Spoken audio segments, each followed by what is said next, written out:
Good morning, I'm Lizzie Harper from www.lizzieharper.co.uk, and this morning I'm going to paint this rose leaf. This is for a job I'm doing for the Swedish Horticultural Society. Now I'm going to talk you through the process, but what I do want to point out is that normally I work as much as possible from reference. So it's now, it's early spring and there are no rose leaves to be found.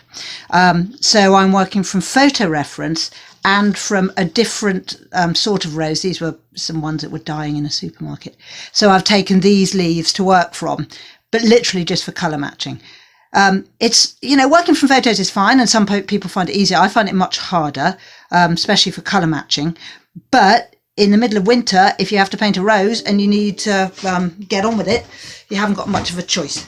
So, I'll talk you through the steps involved, and I'll try to stop saying on. First, mix up a green, and what I do is I try to mix up a mid-green, sort of a mid-tones, and then looking very carefully at your reference or the leaf, or whatever it is you're working from, you plot in the mid-tones. So conventionally, the light source in botanical illustration comes from over your left hand shoulder. So I like to stick to that generally. Now, this is a Rosa Rugosa, which you may recognise. They're very pretty things, actually. They come in white or in a sort of dark magenta. And they're often used for municipal planting. I've done quite a lot of paintings of them over the years because they're invasive species. You know, a lot of invasive species are very beautiful, but they shouldn't necessarily be growing where they're growing. Anyway, so what I'm doing here is I'm plotting in these mid-tones and trying to give a bit of texture to the leaf as well, because unlike a lot of rose leaves, the Rosa Rugosa has a lot of sort of wrinkles and dimples to it. So we want to try and catch something of that. And the reason I'm leaving a lot of white space is because I want this white space to be the highlights when it comes to putting top washes on. So for now, what I'm really doing is plotting in the shapes of these mid-tone blocks of colour, really. The overall plan, because I do have one, is to do these mid-tones and then put in the lighter bit so that the leaf looks green rather than white with green triangles on it, which is how it would be if I finished here, and then to work back into my darkest darks. And it's Iris Gross who I have to thank for that, who is one of the people who regularly watches my YouTube channel and reads my blogs, and she pointed out that I've always said, oh yeah, what I do is I pick out the darkest darks first. I don't. I pick out the mid-tones first, and then I will put the very darkest darks back in at the very end, actually. So okay, this is just picking out the edges of the leaves. What's happening here? So also, where is the light coming from? So the light's coming from there, but can you see? So the light has got to be consistent. So can you see that the shadows are down this side of this vein? So when I paint this vein, got to make sure the majority of shadows are on this side of it. Otherwise it would look weird. And generally, if you have, it's not a hard and fast rule, but if you have a dark area on this side of the midrib of the leaf, it will be less dark on that side. So if you treat all the little sort of sections, I guess, of a leaf the same, then it tends to look okay. The colour I'm using is one I mixed up before I started. And what's it got in it? Oh, it's got loads. I mean, a lot of people are very good and pure about their colours, and they can make almost any colour with only 3 paints, which I find absolutely admirable and entirely impossible. So what I tend to do is I just keep mixing till it looks right. So the colours I've used for this mix are I used a bit of phthalo green, which is very blue, and a bit of a kind of emerald green, or spring green it's sometimes called, and quite a lot of cadmium yellow, dark, and lots of yellow ochre. Told you it was a complicated mix. It's not that it's a complicated mix, it's just I keep going till it looks right. And a lot of brown. I always put brown into my greens because the greens fresh from the tube never look at all realistic. They've just got nothing to do with nature. So you really do have to add in various colours to make it feel right. And I use Van Dyke brown for that. It adds a sort of earthiness to the greens, which is lovely. And a bit of not ultramarine, that would be an error. No, a bit of cobalt blue. I think that was more or less it. So what I'm doing now is just the edges here. Okay, so that's that side more or less done. Recharge that paintbrush. Oh, paintbrushes that I'm using. Okay, I've got to move that out of the way so I don't pour it all over myself. Always make sure your paint water is somewhere convenient rather than kind of on top of what you're doing. I've sometimes seen people, when I teach I've seen people who have their paint water on that side, so they have to lean across their work to rinse their brush. No, don't do that. You don't need to. Okay. So on this side, the shadow is a little bit different. Paintbrush I'm using, sorry, that's what I was saying, wasn't I?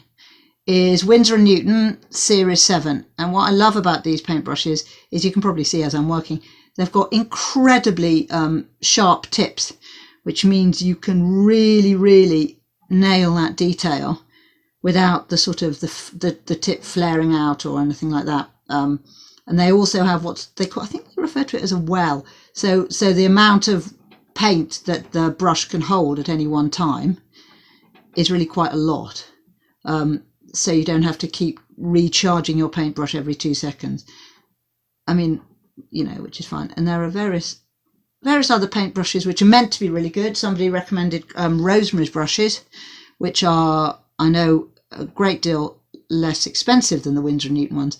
And I think for a lot of people, they've been lovely. But for me, I just really get on with Series 7. And even though they are expensive, it's one of those things where if you've found something that works for you, shop around a little bit, but stick to it if you're lucky enough to have found it.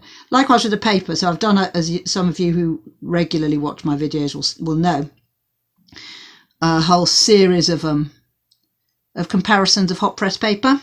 So hot press paper means it doesn't have any texture on it. It's this smooth surface, which is really nice for painting on. And it means a finished painting doesn't have that lovely texture of cold press, which you'd recognise kind of bumps and ridges. Where if you do like big landscapes, I think that can be very beautiful. It leaves a really lovely texture. But for me and what I do and what botanical illustration is all about, you really don't want to be working on bumpy paper because you couldn't get your crisp edges. Anyway, so the paper I'm using today is Fluid 100, which is made by either Global Arts or Speedball. It's quite hard to find them online, but they are stocked in the UK by Jackson's and by, I believe, Ken Bromley as well. Cass Art, I think, stocks them as well. So they're a really nice alternative. The other paper that I regularly use, if I'm not using my Fluid 100, is I will use Stonehenge Aqua, which is made by Legion paper. And again, it's got a really nice surface. It's really hot. It's not really hot. It's really smooth. If it was hot, it would hurt to paint on it. It's really smooth. And I really get on with it. It doesn't lift when you come back for a second layer of colour and things like that. So yeah, so Stonehenge Aqua and Fluid 100, those are the ones I'm regularly using. I've been using those two for a year now, and I have had no cause for complaint. It was quite a quest finding the right paper, but I'm glad I have now. So here, this is a little area where the leaf dimples in, or the reference I'm working from dimples in. So that's a lot more shadow coming in just here. There we go.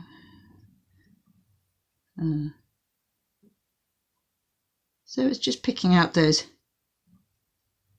dark areas and taking it slow. I mean, seeing the shadows in these leaves is almost as hard as painting them. I mean, and even so, because as I say, it's the middle of winter, I'm actually working from photos as well as from an actual withered supermarket rose leaf. But it's almost easier on a photo to see where your little areas of shadow are. But even then, you know, it really is it's very nuanced. It's not like, oh my gosh, here's this leaf, I can really see where the darks are, I can really see where the lights are. What Lizzie says makes so much sense. I mean, sometimes when I teach, people are like, what are you talking about? What do you mean, where are the darks? The whole thing's green. And that's really difficult as well, because of course you're right, the whole thing is green. So, you know, it's difficult to pick out those areas. You really have to concentrate and get your eye in. And you also need to sort of use a little bit of rational and logic. It's like, okay, well, so I know that my lights are falling above the veins on this side, below the veins on that side, above the veins on that side. Clever. So if I can't really see what's going on there, then kind of use that knowledge and be like, well, I know that the shapes of the shadows and the shapes of the midtones are going to be coming up from those veins. So does that help me locate where that detail is? And often the answer is yes, it does. So it's not that you're making it up, it's just you're using your knowledge of the light sources and the anatomy of the leaf to sort out your light, to sort out these shapes. So this goes all the way here. What else can I talk to you about? Well, Rosa Rugosa, I can tell you a bit more about those. They're very lovely, very easy to grow, and that lovely magenta colour. And in fact, what I plan to do with this video, we'll see how we get on, but I plan to do just a few of these leaves with you, and then I will do some more of this illustration, and then I'll come back and hopefully I'll work on the actual flower with you as well, because it's different colours and it's fun, you know. Who doesn't like painting roses? And also especially roses, I don't know if you can see, yeah, you can see, roses like the Rosa Rugosa, they're not like all folded up on each other. They're not all petals folded in on petals like a kind of cabbage. They're much more straightforward, so they're quite nice subjects to paint. Okay, so is that leaf more or less done? Yeah, I'd say that leaf's more or less done. And then you move on round to your next one.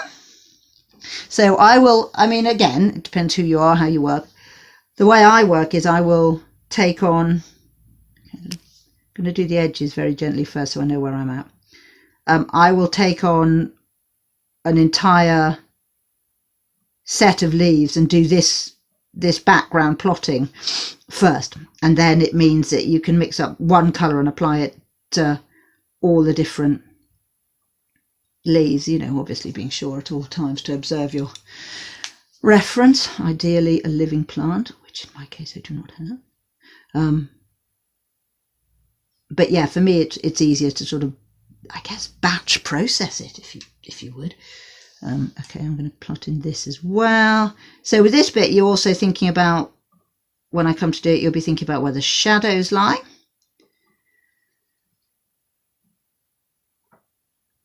As the shadows are going to be cast by this leaf onto this leaf, you see. So let's just pop these two down, and then we're going to plot them on in. The other nice thing about Rosa Rugosa, besides the fact that it's pretty, besides the fact it smells nice, and besides the fact that it grows in the UK, at least, in municipal places, so you can steal bits of it from a car park and it's unlikely that anybody will shout at you. Don't go stealing from other people's gardens. I've done it in the past and it never ends well. So the other thing that's nice about it is it's got gorgeous big rose hips as well, really big, sort of shiny red rose hips, the kind of thing that you sort of think, what does a rose hip look like? Oh, it looks like this. And they're lovely. And in fact, if you are painting these plants in autumn and you're interested in painting one of the rose hips, make sure you cut it in half as well and do a transverse section, because the flesh inside is very beautiful. It's very interesting seeing the anatomy of these things, but it's also, in the case of Rosa Rugosa, it's very beautiful. The flesh is kind of a very pretty orangey yellow. So that's worth doing. Okay, so here we are. So can you see I'm kind of making sure that this top leaflet, this one, stands out against this one, but at the same time trying to respect where my lights and darks are. This is very, very dark. This whole area is going to get knocked back. Okay, so there we go.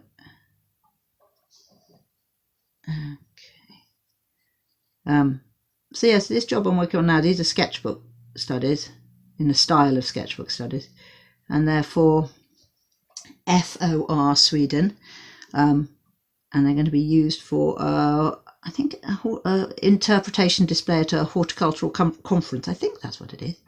So there's about 10 of these species that I'm doing these studies for.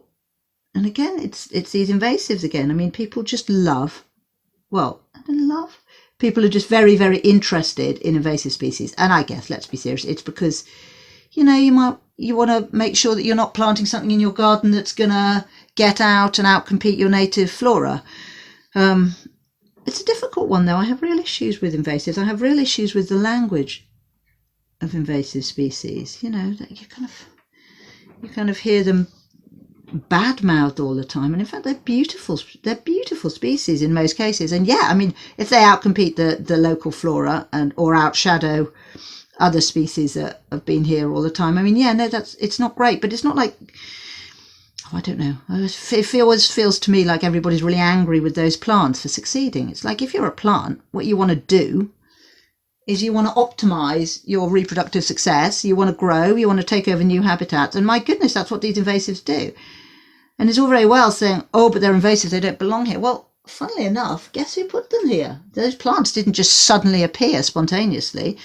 All the seeds and all the kind of introduction has been done by us. So, you know, I mean, we should really blame ourselves rather than being angry about plants like Himalayan knotweed. No, Himalayan balsam and Japanese knotweed and all of these ones. I mean, they're just incredibly successful at exploiting their environments. So yeah, but Rosa Rugosa in terms of the Rosa Rugosa in terms of exploiting its environments is one of the most successful. It does very well, and it's also very, very beautiful. So yeah, keep an eye out for it. It'd be interesting. A book about invasive species in Britain has recently been published. Field Guide to Invasive Plants and Animals in Britain by Olaf Bowie, Max Wade and Helen Roy. Luckily, I can tell you that off the top of my head because the phone that I'm filming this with is sitting on top of it. But what's interesting is that every different country has different issues with different invasive species. So a big one that they're worried about in Sweden is something called the Persian giant hogweed, which is something I've never heard of. I mean, it doesn't seem to be a thing here in Britain. It could well be that I'm ignorant, but yeah, so that's one of theirs, which I found quite interesting. And of course, these species in their own habitat where they have natural predators or natural insect pests, whatever it may be, you know, they tend to be under control. It's because we introduce them to environments where nothing controls them, and then we're surprised when they manage to optimize and do really well. Okay, so I'm painting around this, almost just leaving this as white space. And can you see there's more light on this side of the leaf than that side? And I might even exacerbate that effect by just putting a little bit more down there. There. Okay, and that goes there. Okay, I think what I'm going to do is I'm going to paint this leaf with you, and then I'm going to turn the camera off to save your poor addled brains from me whittering on. And then I'll paint in these ones, and then I'll come back to show you the next layer. But I will do this one extra leaf. So again, we've got there's a fold here. So what are we doing here? Consistency, that's below. Okay, so that's below. So there's a fold in the leaf here. So again, it's very dark up near the midrib. And since I last made a film, I've invested in a daylight lamp, which is really nice. So it's really made a difference. Not only does it mean I can work nicely late into the night, which often is a thing, But it's also just, it's got different settings. So it's got one where it's really bright, which I think I've got on right now, and the one I normally use, which is kind of a mid-bright, which is my default setting. And it just, because I'm now old, well, getting older, so I'm late 40s, and just last year my eyesight, I suddenly thought, oh my gosh, I mean, I'm incredibly short-sighted, but I thought, oh no, I can't see properly anymore. And after having a minor crisis, I went to see my trusty optician. She was like, yeah, well, you're going, even though you're incredibly short-sighted, you're going long-sighted. And the two things we can do to help is give you reading glasses, which she did, and which are amazing, and which I wear when I work now all the time.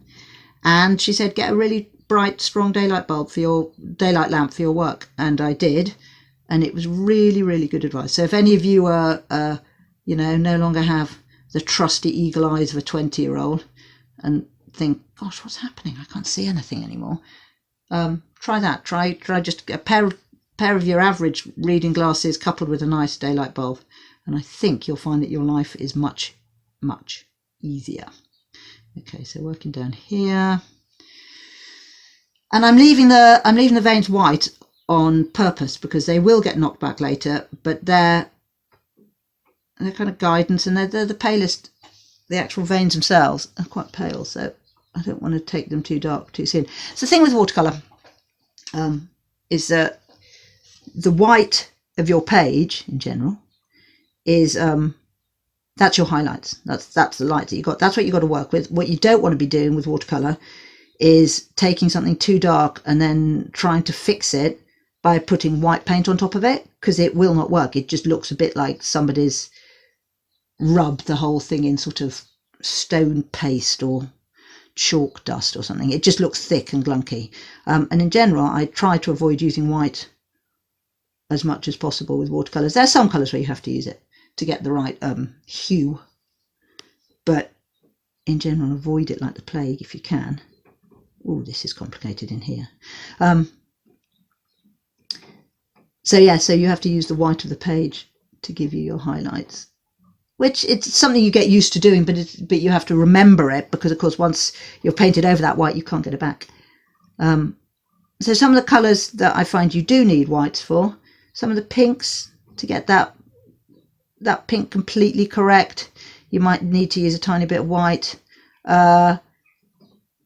Some of the blues occasionally, like a forget-me-not blue, I don't think I've ever managed without a touch of white. And this is quite dark on this side, that's interesting. And the same with primroses, you need some white, but it really is, you can list the times when you need white on the back of your hand, more or less. Oh, I know when you really need it. I've just done a whole set of coastal flowers, and the glaucous, the very bluish, greyish leaves of these beautiful seaside plants, they often need a lot of blue when you mix up the green, and also quite a lot of white. In fact, I've written a blog, which I'm going to publish at some point, about seaside plants and how they tolerate salt. They're called halophytes. Halo from haline, salt, and phyte meaning something that you love, or something that loves something else. Anyway, it's really interesting, but it's got nothing to do with Rosa Rugosa, so I better shut up. Oh yeah, but actually, totally irrelevant side point is that does so a halophyte, that's from Greek and Latin, and Latin names. Rosa Rugosa, so this is a rose and it's called Rosa Rugosa, and you're like, oh yeah, great, it's another Latin name to learn. But you know what's cool about it is that Rosa means rose, fair enough, but rugosa means wrinkled. And the reason why is because these very distinctive leaves, which I'm now working on, which are very kind of textured, the Latin for wrinkled, I believe, is rugosa. So there you are. And often with Latin names and species names, often you can learn a great deal about that plant or animal just by looking at the Latin name. Often the species name will mean common, vulgare, and that just means you're going to find it everywhere. Or it grows by a river, something fluvalis, or it grows in the woods, something sylvatica, there are lots of sylvaticas actually. Or it's white, like Lamium album, which is a white dead nettle. So don't knock Latin names. A lot of people hate them, but I really think they're incredible. They're useful. They give you hints. Okay, so now what I'm going to do, this one, because it's a sketchbook study, I wasn't going to go into detail of that one, but I might. What I'm now going to do is I'm going to leave you lot in peace just for a minute or two, and then I'm going to do what I've done here on this lot, and then I'll come back for the next layer. Okay? See you in a minute or two. Okay, so I have, while you were away, I've plotted in all the dark spaces and all the shadows in these leaves. This is always the longest part, doing this. It takes for ages, and once you've done the plotting in of all the dark bits, you know, you're not exactly home scot-free, but work becomes much easier, because all the really hard looking that gives you a headache, that's already been done now. That's already been managed. So what you're doing now is you're kind of completing a process. Of course, you're going to keep looking at your reference at all times, because that's just what we do when we illustrate, but it's not nearly as exhausting, I guess you'd put it. I'd also like to take the opportunity to thank all of you who tune in and regularly watch my YouTube videos.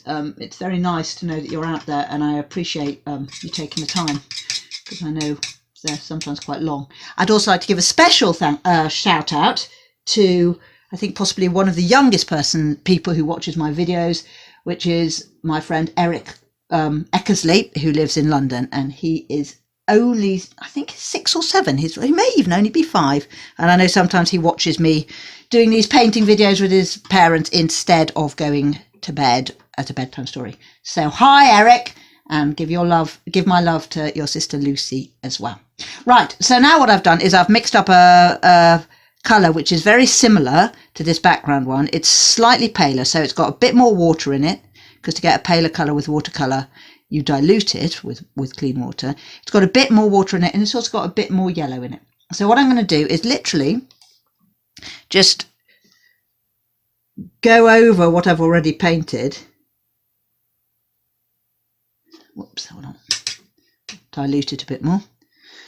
Go over what I've already painted with this lighter colour. I'm making sure I don't swallow up too many of my white. It's actually, this is quite what's tricky here. This is my new exciting daylight light, you know, with a daylight bulb. Works brilliantly, but it is very shiny, so I can't really see what's left as paper and what's paint. So that's mainly because I normally move the paper around a lot, because when you're filming you can't really do that. Okay, so can you see I'm just literally going over what I've already done, still leaving those veins nice and white, and leaving my highlights still. It's almost like making a concentric circle within the area you've already painted. And you know, if you do go over some little bits, like just there I went over, it's okay, that's fine, don't worry about it. Just make sure you don't lose all of it. Things to remember is that often it's darker at the tip of the leaf, which is worth remembering. So you just go through, go over the whole painting doing this. Which takes a little while, but it's all right. Oh, I said earlier, which is true, that I'm painting at a time when these roses are absolutely not in flower, or even in leaf, because it's sort of February. So, and I said, oh yeah, use your reference, and then I just swiftly moved on. Now, getting reference if you haven't got the plant in front of you, in fact, even if you have, it's worth getting reference to back up what your eyes are telling you. It takes a long time, and you need to be really careful about it. So if you're going to do an accurate illustration of a plant, you need to know about that plant. So I have a couple of grown-up botany books which tell me the things that set that species apart from other species. That they call the British Flora by Clapham, Tooting and Wahlberg, and also I think it might be Concise British Flora by Stace. They're considered to be like the botanists' Bibles. The language in them is sometimes it's a little bit heavy because there's a lot of Latin terminology. So instead of saying that a leaf is heart-shaped, it'll say that it's cuspidate, I think. And if something is bluish, they'll always say that it's glaucous, and if something is hairless, they'll say it's glabrous. But once you get your head around these terms, it's really worth looking at these books, because they're the ones who will say, you can tell this species of stonecrop apart from other species because of the yellowish leaves, or because there are only 7 different leaflets on the stem of this particular clover species. So that gives you your botany, which you really do need. And I also refer to, which also has visual stuff, in Collins' Flower Guide by David Streeter, which I actually was fortunate enough to do some of the illustrations for. So it does make me laugh every once in a while. I'll be painting a species and it'll be like, what reference shall I use? Oh yeah, I'll use my own picture of this plant that I did 10 years ago that I had no recollection of ever having done. Great, well done, Lizzie. But at least the visuals are there as well. And there's also information on the species, which is helpful. Other really good visual references are Garrard and Streeter, The Wildflowers of the British Isles. I do realise that if you don't live in Britain, this little section of me wittering on about my references is totally pointless, because I'm talking about British and European wildflowers. So apologies if you're in the Antipodes or America or Africa or Asia. Just tune out for a minute or two. So Garrard and Streeter is really good. Garrard was a very, very good, Ian Garrard, I think he was, a very, very good botanical illustrator who I don't think is with us anymore. But his paintings are brilliant. They're really, really good, and they catch the feeling of a plant. My absolute go-to heroine is called Stella Ross Craig. When I pause, by the way, it's not that I've totally forgotten all these things. It's just that I'm also having to think a little bit about the leaf that I'm painting at the same time. Although it's just as likely to be that I've forgotten everything. Anyway, so Stella Ross Craig, back I think in the 20s, I think she worked for Kew for a while as well, but she did line drawings, pen and ink line drawings of basically, excluding sort of ferns, rushes, grasses and mosses, basically most of the wild British flora. And their volume of them, I think there's about 33, 34 volumes in total. And they are exquisite, these drawings. And what is amazing about them is they just feel right. So sometimes you'll see a drawing of a plant, and even though it's right, it just doesn't feel like that plant. And that is one of the things I love about Stella Ross Craig stuff, is even though they're just line drawings, they always feel right. So that'll be the books that I refer to on the whole. I mean, there are other ones I use sometimes, but those are the main ones. And then there's also the glory of the internet, which, as we know, is very, very useful. So Google Images is great. And again, with these, you have to be very careful, because sometimes things are labelled incorrectly.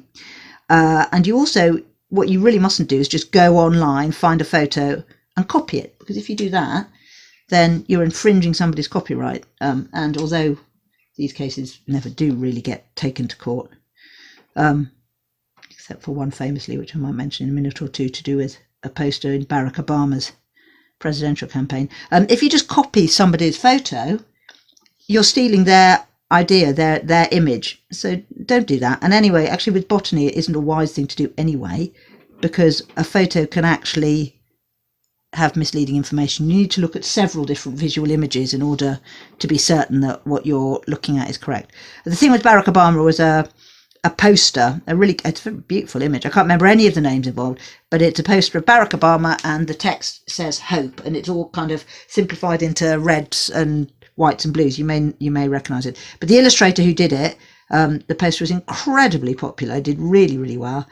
And then the photographer who took the photo that the poster was based on did actually take the illustrator to court and said, hang on, you basically just copied my photo and made it into your own thing, and now you're making money and I'm not. And I think they settled out of court, but it just goes to show that it's worth being aware of copyright infringement. So the next question, sorry, that was just my computer, somebody emailing me. So if you're online and you've looked in Google Images, so, you know, you might think, oh, well, I'll just go to Wikipedia. Well, be a bit careful, because a lot of the wildflowers, especially that you're drawing, are very, they're quite easy to confuse. So yeah, so some of the online sites that I visit to get reference are the Wildlife Trusts, British Wildflowers, iSpot, and Nature Spot. Other good resources if you're confused, or if you want reference, or if you just want a bit of advice as well. If you go on Twitter, there's an amazing community of botanists and enthusiasts, and they, honestly, I cannot say how generous they are with their knowledge and their time. They are so gracious. And certainly Twitter accounts worth following are Wildflower Hour and the Botanical Society of Britain and Ireland, which is the BSBI. And they're like the bee's knees. They're sort of the best they are. They're the experts. So both of them are certainly worth following as well. Right, so, and I'm not, can you see I'm not doing that line there in full, because I like the way that the light has, the light looks like it goes along the whole thing. It hits the top half of this side of the leaf. Don't know what's happening there. That's a bit weird. Right. So I'm just going through and doing these sort of concentric circle things that I was talking about. And when it's an area which is dark, you don't need to panic quite so much about swallowing up your lights, because you quite want them to be knocked back a little bit, because this leaf is casting shadow onto the leaf behind it. And can you see, I mean, hopefully you can see, so much faster progress than when we were staring at our reference all the time and worrying ourselves and, oh, you know, is that in the right place, and what shape is that little corner of darkness, and things like that. This is a much swifter process. But do, like I say, never really take your eyes off your reference. Make sure you're still referring to it. So I've got the photo that I'm wearing. Heaven's sake. I've got the photo that I'm using, and I've got my little withered rose leaf. I've got them right here, and I'm looking at them pretty much, you know, once every 5 or 10 seconds. Yeah. So what I think I'm going to do is I'll just tune in the whittering and the twittering of the little sparrows who spend their lives making noise outside my studio window, and I'll just get on with painting these and only really say anything if it seems relevant for a little while. There, covering up that.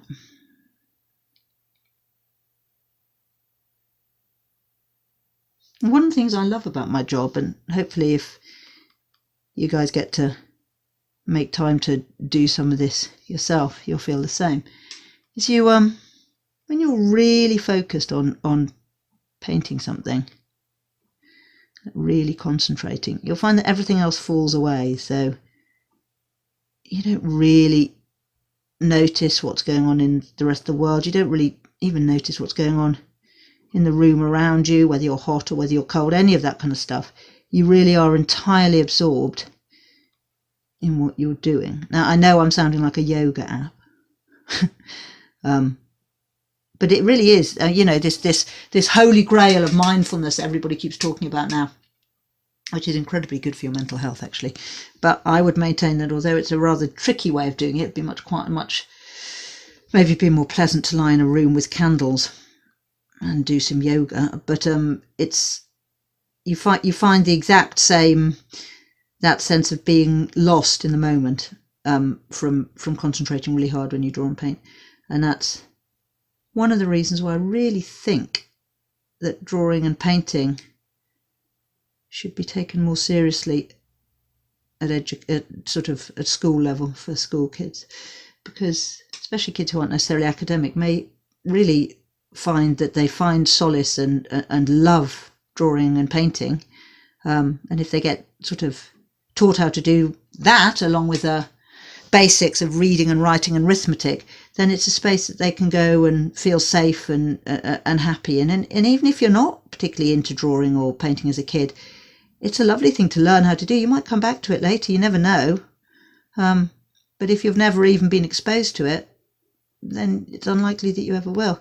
And I know increasingly in the UK, hopefully it's different in different parts of the world, that the focus on things like music education and art education, increasingly that's not really what seems to matter to those in power. They just want nice test results. Anyway, that's just me banging my drum. So just working around all the leaves here, and this is really quite dark here. It's a really dark area of shadow, so I'm not too worried about going over my whites here.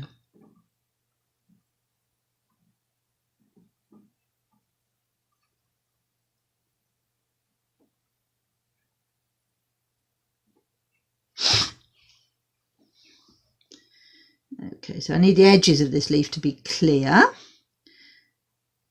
but I don't want to swallow them up, because if I swallowed up this white bit here, then you would find that it didn't stand out against the leaf behind it here. Oh, that's what I meant to say. Something else I've done while while I was blocking in these leaves over here was this here, which is just a wash. And the reason why I've done this, if this was to be a completed illustration, I wouldn't have the luxury of doing that. But because it's meant to be a sketchbook style, it means I can take sort of shortcuts. So plot them in so you know that second leaflet is there, but you don't have to spend hours illustrating it. And the colours I've used are much yellower than what I'm using here. And the reason for that is to suggest, even without hardly any detail, is hopefully it will suggest that that's the underside of the leaflet. So these leaflets come alternatively down the stem. So you've got one here, and one coming down here, which you can't just see. It's just off the film where it attaches to the stem. So you need to have that information in there, but you don't necessarily need to beat yourself up drawing every single vein of the ones that are in the background. And in fact, to be honest with you, having the luxury of not having to do it in detail is very nice, because it means I don't need to feel all uptight and worried about the details of this getting lost against the details of the one in the foreground, which of course if you're doing a polished illustration is always an issue. Okay, this one's nearly done. And look, you see, I did paint in this, didn't I? I told you I would. It just looked weird being left out. And a lot of the time when you're drawing and painting, if things just look weird, just fix them. Be like, okay, that doesn't look right if I leave it just there. Actually, when you're doing your original drawing, when you're doing the composition, that is really what you need to tune into. As you draw the shapes of the plant and the way that they fall on the page, yeah, obviously you're looking at the plant and you're looking at your reference, but you'll also get a feeling like, oh, that feels uncomfortable, or oh yeah, that feels right. And that's really when you know that the composition is, or as the case may be, is not correct. Okay, so that lot's all done. Moving up here. Ooh, I can barely do it with the phone. Yeah. Oh dear, that was careless, wasn't it? Dear me. So what happened there was I went in, but the paint from before, from the first layer, can you see? So you can just see the paint from before, and that's what we're using, because otherwise there'd be no point in doing the dark areas ahead of time. But sometimes too much of it lifts up, and then your top layer, this layer that we're working on now, becomes so dark that it's no longer really functioning as a top layer. In fact, I'm going to dilute the mix I'm using because it's drying out a bit, and that means it's becoming too thick. It's not working in the way I wish it to work. So you need to keep an eye on stuff like that. Oh, consistency of paint. So when you're painting, it depends quite what you're doing. But like the first ones where we're plotting in all the yeah, that can go dark. When we are plotting in all the original shadows, the paint for that should be probably about the consistency. It's not nice, but consistency of blood, something like that. So not really watery. If it's really watery, then it's hard to get crisp edges, and you don't get the depth of colour that you require. Sorry, gotta concentrate. And when you're doing top layer like this, it's waterier. It's got more water in it than the first layer, partly because it's more dilute, and also because it's less important to get those details in. So this is much more watery. Certainly it's thinner than kind of blood.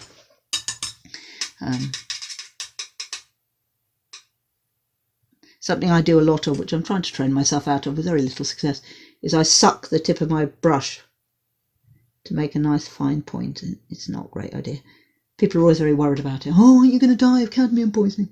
It's like, well, yeah, in cadmium yellow and in cadmium orange, and there's all sorts of amazing pigments in paint. But nowadays, really, it's very unlikely that they'll kill you. I think back in the day, they probably would have done.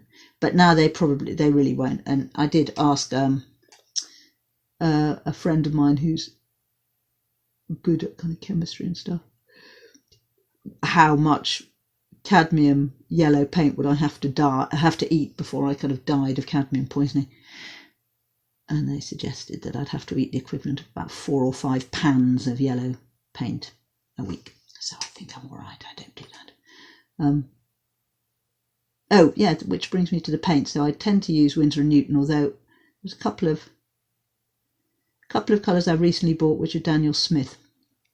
There's one which I'm finding very useful as a base green, which is a Daniel Smith, what do you call it, spring green, and you can build really nice greens from that one. And there's also a Daniel Smith, there's a cobalt turquoise Daniel Smith that I've been using a lot of as well as a base colour. And they've also got a I treated myself to a purple as well, because getting the purples and pinks in botany is really hard, because the flowers just put out these amazing colours and we just struggle to try and catch up with our pigments. And sometimes if my mind isn't completely blank, which let's face it, mostly is, when I'm painting, I do sometimes allow myself to be amazed by just the extraordinary evolutionary ability of plants, right? So, if you just kind of look at it and you think, oh yeah, it's a flower, it's like, well, yeah, it's a flower, but the flower is at the top of the stem, okay? And it only really will come out when it is at the top of the stem. The leaves, they all look more or less the same, and they're in leaflets, 1, 2, sort of 6, 7 leaflets like that. The stem, I mean, within the genetic code of the plant, there is information which not only tells the stem to grow up towards the light, not only informs it how much photosynthesis to do, because of course stems in this species especially are, a lot of stems are green, so they're photosynthesizing as well. But also, the stem of the Rosa Rugosa is incredibly spiny, and so there's information in the genetic code of the plant which also tells the plant how to grow spines. I mean, nature and biology, it really just blows you away, doesn't it? It's just fabulous. I love it. And I found something, I can't remember, I'm not going to be able to remember the details, but I found out something amazing about, oh yeah, jellyfish, right? So come the apocalypse, when everything else is dead, for whatever reason, probably almost certainly our fault, and everybody says the only thing left alive will be cockroaches. And yeah, cockroaches are pretty resistant, but jellyfish as well, right? So with warming sea temperatures, one of the only animals that's actually benefiting from that is jellyfish. They're absolutely nailing it.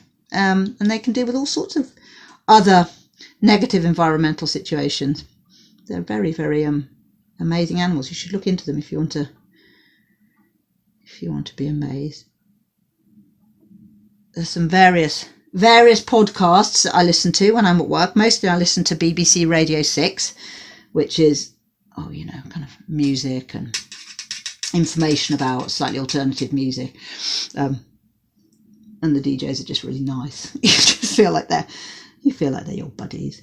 But then I listen to various podcasts as well, and there's one that I've recently started listening to, which I love, which is called Things You Should Know, which you can find on, whatever podcast listening thing you have, whether it's Spotify or Apple iTunes. So I learned about the jellyfish from Things You Should Know. Right, so this is nearly done. And of course, what's lovely is, because it takes a little while, once these are done, these ones over here will be dry. So I'll be able to do the next step without even pausing for a cup of tea, which is good.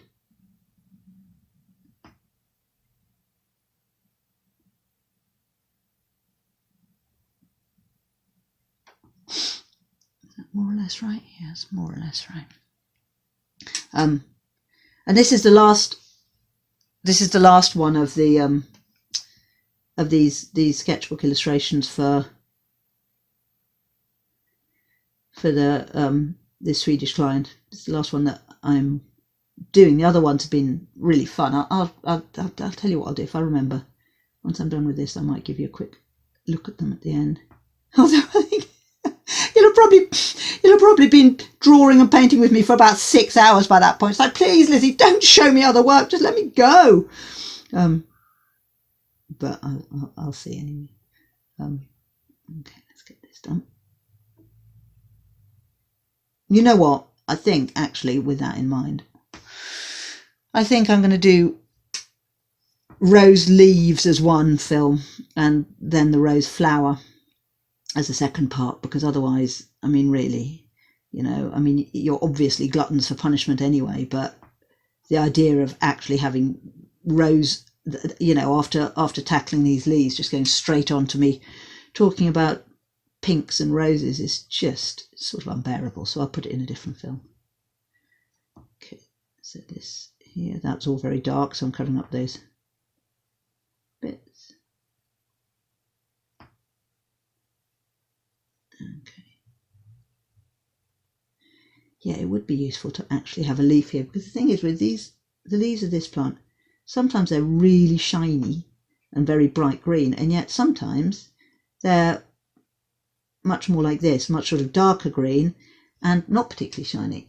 And I tried to, last time I was drawing it, this species for a different client, it was in the summer, and I spent quite a long time looking at it. So what was the difference? And it did seem to be environmental. So the young, and to do with age, so the younger leaves were brighter green and a bit more kind of shiny and crinkly, and the older ones were more like this. But it also seemed to be whether they were growing near the top of the plant, whether they were growing in direct sunlight, whether they were whether they were shadowed by another plant, or there's a lot of variation. And this is something else when you're doing botanical illustration you have to think about, is if you're asked to draw a plant, don't just go and draw the first specimen of it you find, because each individual plant is an individual, so it's responding to its own environmental confines or its own habitat. So you'll often have plants that just don't look like type specimens, I guess is the way you might want to put it. So be aware of that. Just have a look around. If you want to paint something, a lupin or a dandelion maybe, have a look around, see what plants you can see that are in flower, and the one that you should choose to illustrate is the one that feels most like a lupin or that looks most like all the rest of them. Because quite often, dandelions are a good example. Sometimes you have very strange looking dandelions. Okay, there we go. So that's done. So now the next step, these are all dry. This is the benefit of working with paint quite dry, which I do. Look, no fear. It's all dry. So now I'm going to take away, using a bit of tissue, I'm going to take away about half of that top wash that I did, and I'm going to add some yellow into it. So this is cadmium yellow light, and I'm making this really watery. Do you remember how I said to make a paint, to make a colour paler in watercolour, you dilute it with water? So this is me doing that again, and this really is, I'm not going to move the camera because it's all taped down. Actually, hang on, maybe I can show you how watery it is. Can you see that green that I'm going to use? Yeah, you can see from that. So that's really watery, and in fact I'm even adding another couple of drops of water to it. So this one, it needs to have colour, but it needs to be really quite pale. And ready? This is what we're going to do. We are no longer worrying about our highlights. We are covering these babies up. So this goes over the whole lot of everything. And can you see how the detail that we've put in, it's slightly, I guess slightly blurred, but not in a bad way. Actually, I'm going to leave that as a highlight because that really was quite a prominent highlight. Yeah, it slightly blurs, but that's no bad thing. It just looks a little bit more realistic. It looks more leaf-like. Now, this one I'm certainly not going to leave any whites because it's a leaf which is behind the other one. These leaves up here, these are the tricky ones because I can't really see what's going on because of the shine from my light. Okay. Maybe I'll leave just that bit. Also, every now and then you might see when I'm painting and talking to camera that I stop, there, like there, kind of stop breathing, and that's because when you do slightly tricky things when you're illustrating, you do stop breathing. I never really noticed. It was a friend of mine, Christina Hart Davis, who isn't, well, she's the best of the best if you ask me. She's a brilliant natural history illustrator. She works out the south of England, and oh, her work is just exquisite and always right. Like, she never makes any mistakes. Botanically, she's amazing, and she's really nice. Anyway, but she was saying when she and I were doing some demoing together, we were painting together, and she was saying, oh, isn't it funny when you just stop breathing for a bit? And I was like, what are you talking about? And I was painting a rush, and she said, just wait. She said, when you get to that stem, which means you have to do one long line, which is quite difficult to do, she said, just tune in and see whether or not you've stopped breathing. And I had. It was extraordinary. It's just like, oh right, yeah, you're right about that. So yeah, so you might find that when you do painting as well. Okay. So I'm going to go over this with this is just with water. So we've got that pale wash on this one, but if you want to make it even paler, then instead of applying the actual wash, you can just come back and use water itself. So can you see it's just minutely paler than the surrounding. That do? Yeah, that's right. And that one's good and dark, which is what I wanted. That looks stupid, doesn't it? There we go, it's better. Okay, and then just go across all the leaves doing exactly this. And this bit's quite quick, it's quite nice. I'm going to leave all that because I don't want to fill in here, because if I did that, this paint would rush into this paint, and that white edge that we've been working really hard to preserve would be it'd be entirely lost, it'd be swallowed up.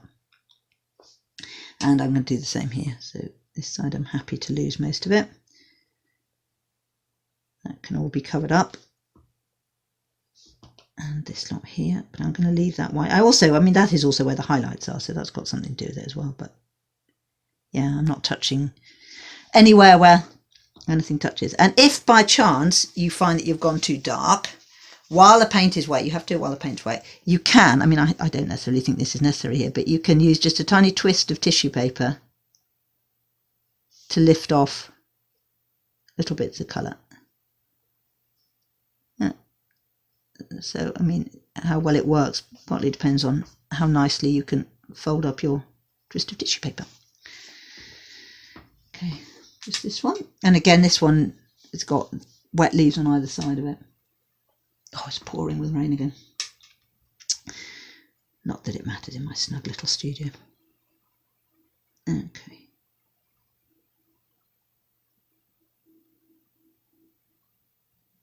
Okay. And this side.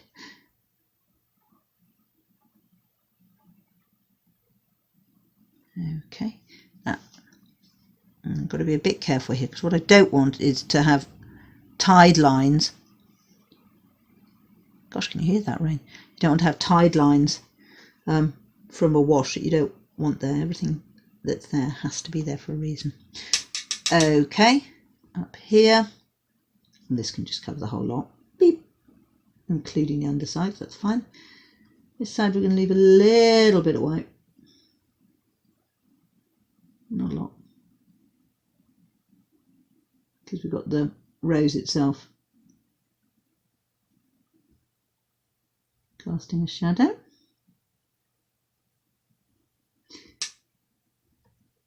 Oh, when you use a paintbrush, painting 101, when you use a paintbrush, always follow the direction of the brush. So don't push against the way it wants to go, because not only Has it? Yes, it has. Oh, curses.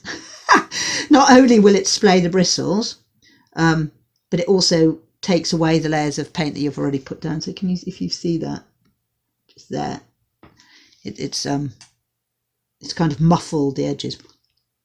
It doesn't really matter particularly. Okay, so working on here.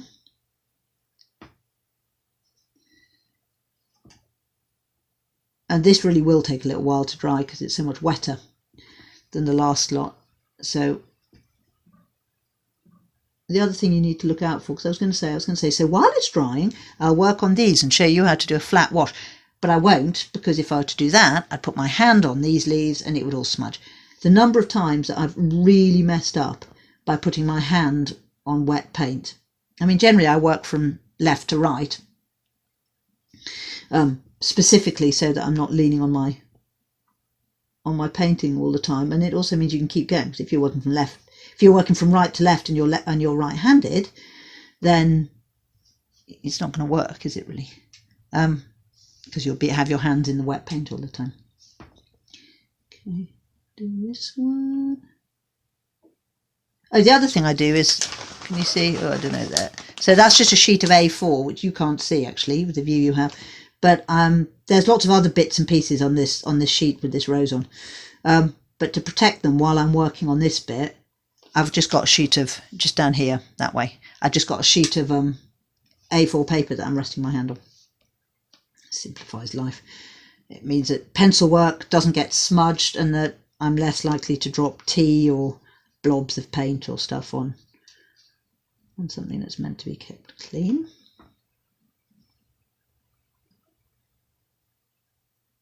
Okay. And there again, we're thinking about that. Those white edges, yeah. Oh, look, isn't it weird? To start with, I said, no, we've painted everything. And I painted over these white veins, and just without thinking, in all the rest, I haven't painted over the white veins. Oh, there's the thing. Who knew? Quite often I find I say things and I wonder if they're entirely true. Well, I mean, you know, it's quite hard verbalising what you do, I guess. Right, I'm going to let this dry now. What I'm going to do while it's drying is something further down the painting that you know, that I don't necessarily, you wouldn't be interested in just watching me draw veins. But when this is dry, I'll come back and we'll do the next bit. Okay, thank you. I'll be back in a minute. All right, so this is all dried. This has actually gone very blurry. I don't know if you can tell the difference between the edges on this and the edges on that. I'm not sure why that would be. But now what we need to deal with is the last sets of whites. We can't have any bright whites. That's not going to work for us in this illustration. So I'm mixing up a really pale yellow green now. Again, really watery. So that's going to go. Can you see from the brush how watery it is? I'll tell you what, I'll do the thing with the paint. Woo! Everything goes on the floor. See how wet that is? Really wet. And very kind of yellowish. So I've used, I think it's called gold green. And can you see it really doesn't take very much, it doesn't add very much colour at all. It just slightly knocks things back. And a bit anxious over here with all this definition that's got lost. I don't quite know what's happened. I'm not worried about it because the last step, which once this lot's dried we'll come back to, will give us the opportunity to sharpen and crispen everything up again. Whenever you do a layer of, especially a delicate top wash, try and make sure that you do the whole plant so that the plant looks unified, because if you end up putting this kind of very pale yellow, it's you know, it's incremental, it's a tiny change, but you would notice if I did all of the leaves except for one, that leaf would suddenly look incredibly obvious. So apply it to every single leaf. I wonder if those weren't blurry because I pulled the paint backwards instead of going with the brush, and that would have made the brush work more like a scrubbing brush. And again here, remember what I was saying about the white and the edges? Not really that relevant here, because now we're just knocking those edges back so we don't lose any detail by allowing it to blend into the very, very pale wash behind it. It's going to be fine. Try and anchor it if you care to. When you do a wash, try and anchor it at the the top of the leaf, because the tips of leaves always look much better if they're slightly darker. This is the underside of the leaf, which is much paler, and we'll do a little bit more with that. So you can see here, this is what I did while it was painting, so I was plotting in just the veins. Done some stuff with the stipules. So the stipules, which are these bits which are at the bottom of the stems, they're quite a big deal on Rosa Rugosa. They're part of the, I think they call it the jizz, don't they? Part of the defining feature of the plant. So you do definitely want to put those in. Yeah, it's gone blurry here as well. What have you been up to, Harper? What's it gone blurry? Okay, so I'm going to do this. Okay. And I'm not going to do the stem, because I'm going to do the stem in a minute. And again, I'll show you, actually I'll show you before I stop this section of film, how to do that stem. It's very, very stupidly easy. Okay, so just get everything knocked back a little bit, so nothing is too stark. Following the line of growth as much as possible. Try not to move the paint around too much, because you lose definition when you do that.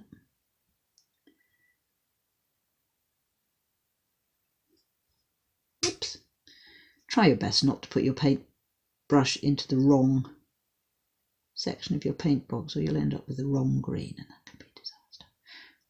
Get to the tip, and here. Okay, so to do the stem, mix up a brighter and paler, well, refer to your specimen, for goodness sake. I mean, that's what we're saying here, isn't it? But generally, stems seem to be a similar green to the leaf green, but slightly yellower and slightly paler. And I know that in the case of this particular plant, they're also slightly bluer. So I'm mixing up a kind of bluish green with a bit of cadmium yellow in it. Okay. And really, literally what we're doing here is just on the far side. Can you? Yeah, this is on the screen. I'm never sure where the screen starts and ends. Ah! Don't do that. That's a disaster. Stupid girl. Okay. Twist with your magic bit of tissue, which is on hand at all times. Yeah, nice sharp point. Lift that. Let's get rid of that. We don't want that. Okay. So literally, again, you're thinking of lights and darks. Okay, better take that. So to do a stem, you think about where the light comes from, and this is the opposite side from the light. The light comes from here, remember, if we're going to have it coming from the conventional place, which is over the left-hand shoulder. So a comparatively heavy line. I've just realised I've messed something up. See, that line doesn't line up with that line, does it? How are we going to do this? We're going to have a curve going under there. Can we do this? Yeah, we can do this. So you have a heavy line on this side. Am I going to get away with it? Yes, I'm going to get away with it. Thank goodness. Never panic. Just look for the least worst way of solving a problem. There we go. Okay. So, yeah, so it's going to be heavier on this side. And on this side, literally, you just outline it. There's a much lighter touch.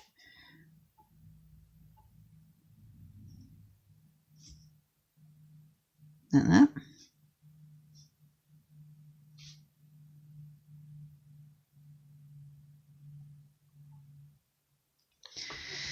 And then once that's dried, what you do is you just put a really, really pale wash on top of the whole lot. So you see, I would like to do that one now, but if I did that one, then I'm going to smudge that, so I can't really do that.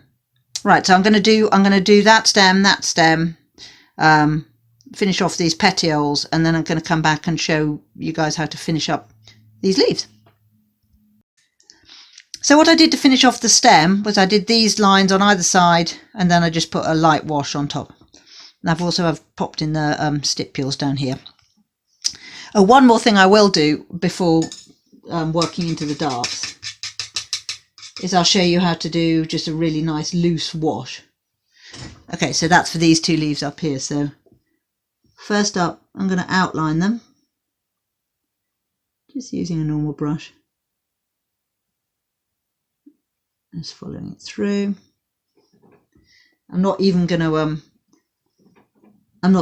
bother putting the midrib in, I don't think. Will I? Won't I?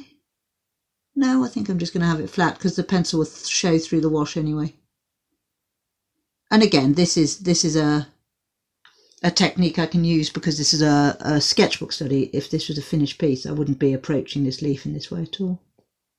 Although interestingly, actually, a lot of traditional botanical illustrators, this is, well, I don't know exactly how, but this is how they paint. They work from light to dark, so they'll cover an entire leaf with a very pale yellow, I think, and then they work in and pull out darker areas and keep layering it, working from lights to darks, which has brilliant results for them, but it's not traditionally the way that I find works for me. Oh, there's that thing of me not breathing again. Okay, this is just following this line round. That's where the edge of the petal hits the leaf. Okay, so that's there. And then I've got a nice green, which is, oh, what have we got? We've got a bit of brown in there, a bit of yellow ochre, a bit of a kind of yellowish green. And it's very wet. And literally, see how wet that's going on? Just fill that space with the wet paint. Still haven't decided about that midrib, have I really? I think maybe we'll just leave a suggestion of a midrib, maybe. And then on the other side, don't want it to be too obvious, that's for sure. Make it nice and thin. Okay. Just filling all in that space with this gentle wash. That edge is gone.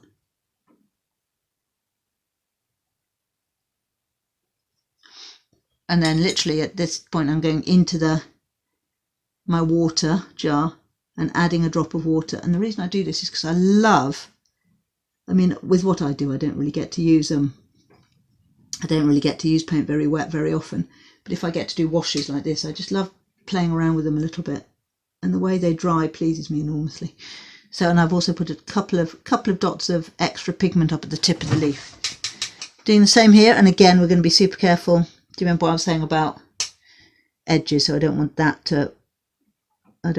one to flow into the other because that looks kind of a bit messy. And what's nice about this leaf being all the way up here is I can still work into the other leaves that we're going to do the darks on in a minute. While that dries, it isn't a problem because I won't be leaning on it. I won't be anywhere near it really. Okay, so just. Okay, not breathing because I don't want to break the water tension and have one flow into the other. And this side of the midrib, same again. Oh, that one's broken through. Well, it doesn't really matter. And add a spot of water. See how he dries? Oop. And add a spot of pigment. Look like that. See what happens. Oh, that looks a bit blobby, doesn't it? There we go. Yeah, I'm not sure about that. I think I'm going to cover that up. That's not going to do me any favours. Okay, right. So I'm going to let that dry. Right. So what we're going to do to pick out these darks. It is a bit smeary. I'm a bit annoyed about it. I don't know if I zoom in. Can I zoom in? Ooh. Maybe I can zoom in. Yeah, I can. But can you see this? They're not sharp. These little edges, and it's annoying. Anyway, I'm going to zoom out again because I don't need you. You don't need to see that much detail. Or maybe. Okay. Right, so what I'm going to do now is I'm going to mix up a green which is very similar to the green I've been using for the leaf. Lots of brown, lots of yellow ochre, based in greens but never straight from the pan, blues, and I'm going to add some purple to it. Browns and purples, that's what I'm going to add. So I'm now, you can hear me mixing it up. Mixing up loads of it. Don't want it to be too dark actually, because I'll probably go 2 passes. And it's quite thick, this is. So it's quite a, if I show you on this piece of paper, it's quite a dark green. don't know if that shows up. Okay, so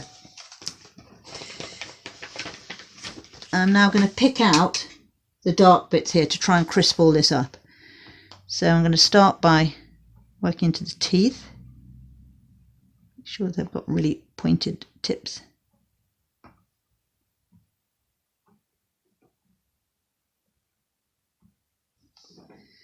And these veins. Really has lost a lot of definition. It doesn't normally do this actually. I'm interested to know what's gone wrong. I think it's to do with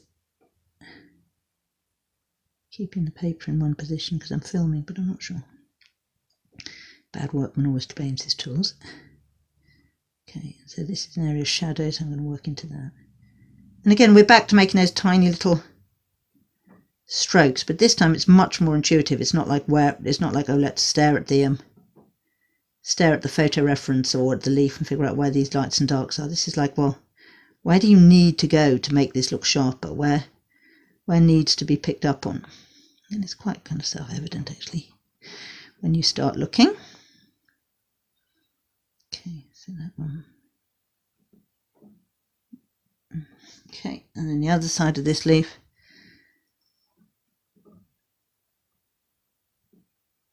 There we go. So this whole all the way along this side of the leaf.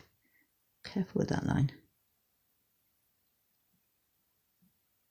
I'm going to be trying to darken it a little bit. And this top layer I'm not planning on doing, there's not going to be any washes on top of this. So as it is as it is, so to speak. So, you know, you're not going to be able to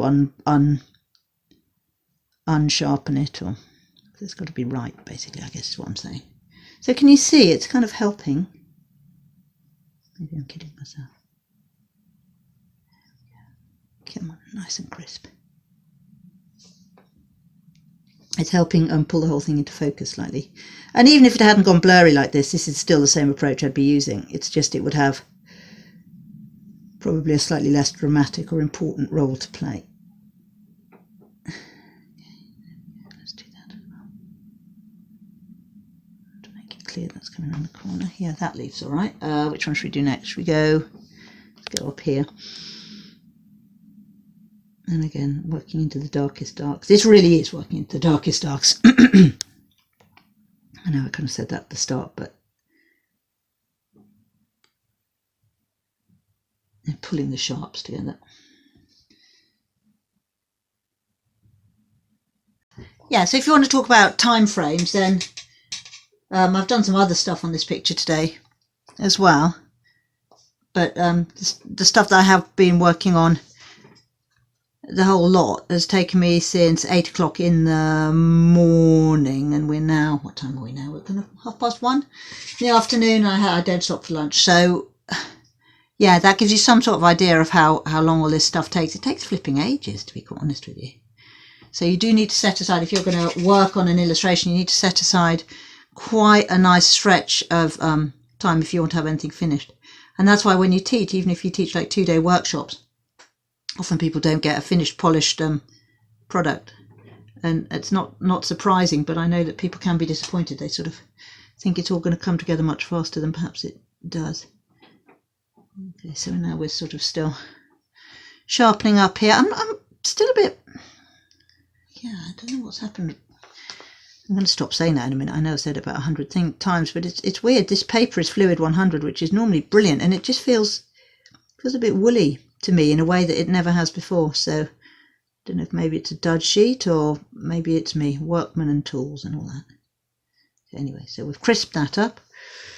That's what we're in the middle of crisping up. The reason for the break in the flow is every now and then my phone is just, I'm filming this on my phone. The phone just gets too full of film and I have to download it, and then I have to try and remember what on earth the last thing I said. What on earth the last nuggets of wisdom that I shared with you poor people was. Okay, so we're going to sharpen up these corners.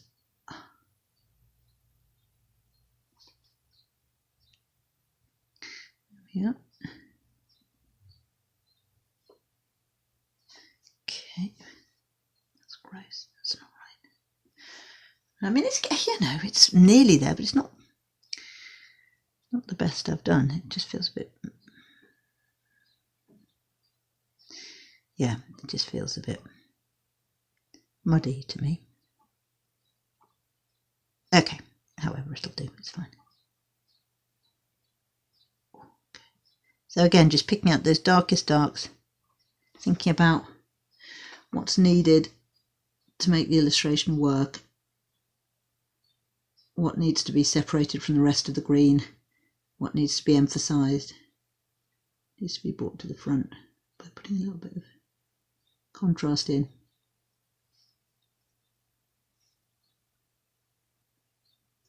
Actually, I think this one, what I might do is this, just put a bit of a line down here, make it a bit clearer. Yeah, that's going to work.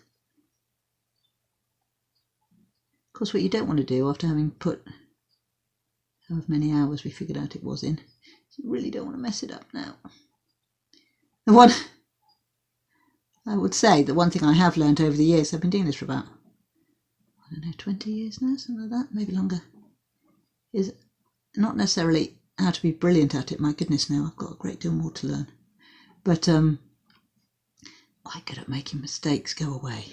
So if I make stupid mistakes now, in general, not always, but in general, I can fix them so that I can salvage that time that would otherwise have been totally wasted. Because of course when you're working to deadline, you're calculating how long each thing is going to take, and you give yourself X number of days to get it done, and then if you don't get it done, you have to wait up till 2 in the morning working away at it, making sure you get it finished on time. Because of course, if you commit to delivering a piece of artwork or a set of artwork at a certain time, then the client has every right to expect it, no matter what has been going on in your life, to make that difficult.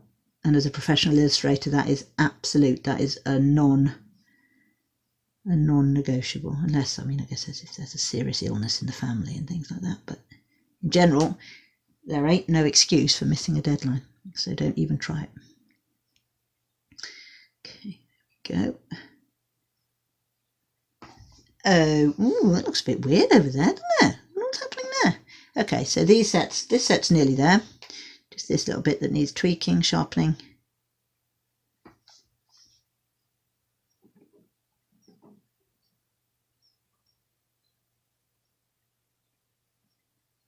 There we go.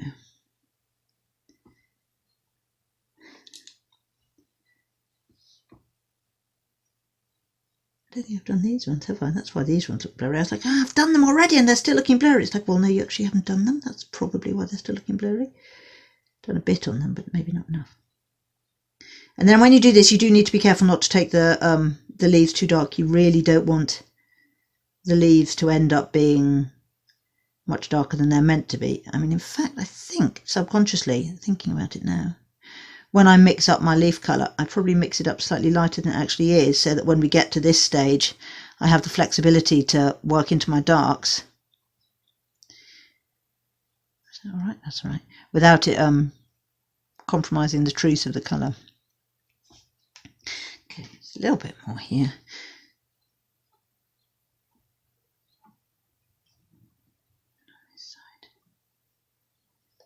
And while you were gone, I've worked into a couple of these leaves.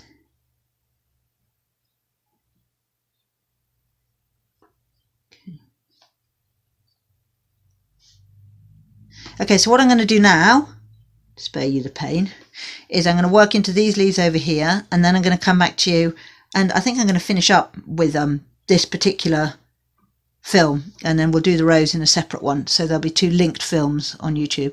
I'm going to try and remember to put all the supplier links and references and stuff in the write-up at the bottom of this video. But for now, I'm going to work on this and I'll be back with you in a few minutes. Okay, so I've finished here, really, for now. I will make a linked video, which will be painting the rose. But for now, this is just a step-by-step of how I paint leaves, in this case the leaves of Rosa Rugosa. Do check out my social media platforms, Instagram, Twitter, Facebook, all that stuff. I have a newsletter that you can sign up to, which will give you information about my latest projects, and also about any workshops and blogs that I write and stuff. And there'll be a link to that underneath this film. And I'd love to hear your feedback. And yeah, that's it really. Thanks very much for spending so much time with me. And do feel free to leave a comment, and do also feel free to watch the linked video of me painting the rose, which I'm going to start on right away.